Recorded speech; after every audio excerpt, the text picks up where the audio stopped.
Mientras los glóbulos rojos son arrastrados a gran velocidad por una fuerte corriente de sangre, los leucocitos ruedan lentamente sobre las células endoteliales de la pared del vaso sanguíneo.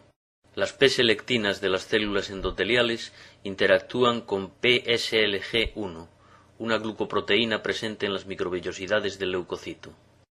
Los leucocitos, empujados por la corriente sanguínea, se adhieren y ruedan sobre las células endoteliales porque las conexiones existentes entre unos y otras se rompen y se forman continuamente.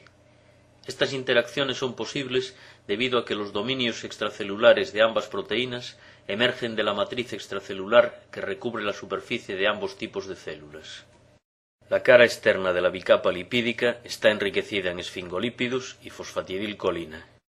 Balsas enriquecidas en esfingolípidos, elevadas con respecto al resto de la membrana, reclutan proteínas de membrana específicas. La rigidez de estas balsas es debida al estrecho empaquetamiento de moléculas de colesterol con las cadenas hidrocarbonadas de los esfingolípidos. Fuera de las balsas, las cadenas hidrocarbonadas insaturadas y la baja concentración de colesterol resultan en una mayor fluidez. Allí donde hay una inflamación, las quemoquinas secretadas, unidas al proteoglicano heparán sulfato de la matriz extracelular endotelial, son presentados a receptores transmembrana 7 de los leucocitos. La unión estimula a los leucocitos y dispara una cascada intracelular de reacciones de señalización. La composición de la cara interna de la bicapa lipídica es diferente a la de la externa. Mientras que algunas proteínas atraviesan la membrana, otras están ancladas a su cara interna mediante enlaces covalentes con las cadenas de ácidos grasos o unidas por enlaces no covalentes a otras proteínas de membrana. Los complejos proteicos unidos a la membrana son esenciales para la transmisión de señales a través de ella. Debajo de la bicapa lipídica, tetrámeros de espectrina, organizados en redes hexagonales, están anclados a proteínas de membrana. Esta red forma el esqueleto de la membrana, el cual contribuye a su estabilidad y a la correcta distribución de las proteínas de membrana. El citoesqueleto está constituido por redes de proteínas filamentosas, que son responsables de la organización espacial de los componentes del citoplasma. En el interior de las microvellosidades, filamentos de actina se disponen en haces paralelos estabilizados por proteínas de interconexión. A mayor profundidad en el citosol, la red de actina adquiere una estructura de gel, estabilizada por diversas proteínas que se unen a la actina. Los filamentos interconectados por complejos proteicos crecen alejándose de la membrana por adición de monómeros de actina a los extremos en crecimiento. La red de actina es una estructura muy dinámica, con una continua y direccional polimerización y desensamblado. Proteínas de cizalla inducen cortes en los filamentos, originando fragmentos cortos que se despolimerizan rápidamente o dan lugar a nuevos filamentos. El citoesqueleto incluye una red de microtúbulos creados por la asociación lateral de protofilamentos, formados por la polimerización de dímeros de tubulina. Mientras que los extremos en crecimiento de algunos microtúbulos se extienden hacia la membrana plasmática, otras proteínas estabilizan la estructura curvilínea de los protofilamentos de otros microtúbulos, dando lugar a su rápida despolimerización por el mismo extremo. Los microtúbulos proporcionan caminos por los que vesículas membranosas se desplazan desde la membrana plasmática o hacia ella.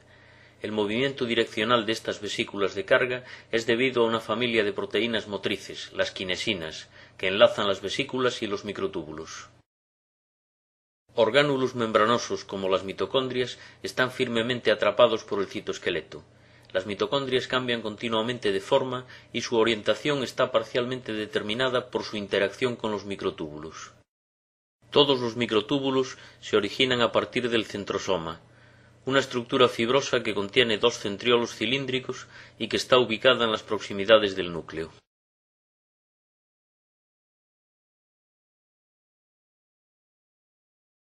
Los poros de la envoltura nuclear permiten el paso de moléculas como el mRNA y proteínas hacia el citosol.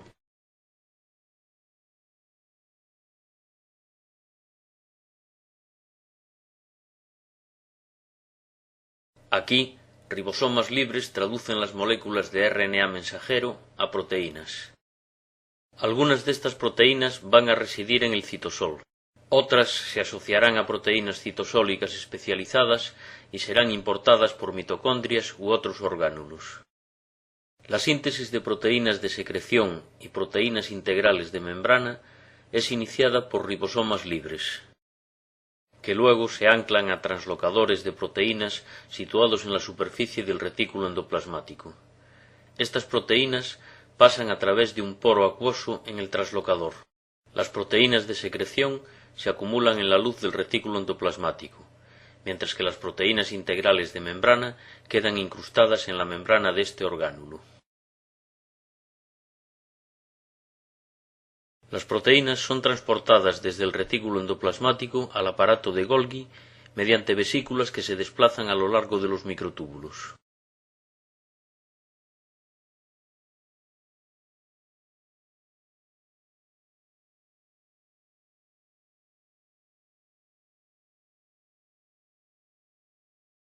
La glicosilación de proteínas iniciada en el retículo endoplasmático es completada en el lumen del aparato de Golgi. Proteínas totalmente glicosiladas son transportadas desde el aparato de Golgi hacia la membrana plasmática. Cuando una vesícula se fusiona con la membrana plasmática, las proteínas contenidas en el lumen de la vesícula son secretadas al exterior celular, mientras que las proteínas incrustadas en la membrana de la vesícula se incorporan a la membrana plasmática y difunden en ella. Allí donde hay una inflamación, las quemoquinas secretadas por las células endoteliales se unen al dominio extracelular de los receptores acoplados a proteínas G. Tal unión provoca un cambio conformacional en el dominio citosólico del receptor, con la consecuente activación de una subunidad de la proteína G. La activación de esta subunidad origina una cascada de activación de proteínas que a su vez provoca la activación y agrupamiento de integrinas dentro de las balsas lipídicas. Un dramático cambio conformacional ocurre en el dominio extracelular de las integrinas activadas. Esto ahora permite su interacción con proteínas ICAM que se exponen sobre la superficie de las células endoteliales. Estas fuertes interacciones inmovilizan al leucocito rodante en el lugar de la inflamación. Eventos adicionales de señalización causan una profunda reorganización del citoesqueleto, lo que resulta en el aplastamiento de uno de los bordes del leucocito. El borde frontal del leucocito se inserta entre las células endoteliales y el leucocito migra a través de la pared del vaso hacia el tejido inflamado. Rodamiento, activación, adhesión y migración endotelial son los 4 pasos de un proceso llamado extravasación de leucocitos.